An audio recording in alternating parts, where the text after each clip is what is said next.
The Elephanta Caves are located on a small island 6 miles away from the gateway of India at Mumbai. They attract a large number of tourists who have to undertake a 90-minute ferry ride to get there.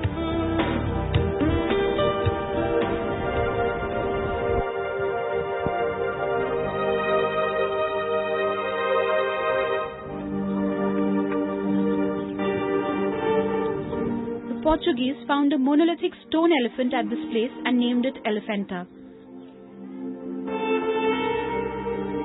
The site of these magnificent caves, containing beautiful reliefs, sculptures, and a temple to the Hindu god Lord Shiva, is now designated as a UNESCO World Heritage Site.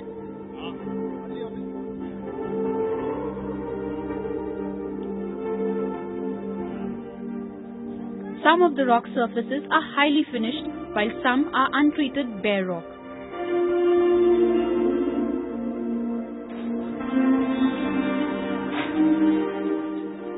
For those interested in carrying back mementos, there are several kiosks selling unique and exquisite artifacts.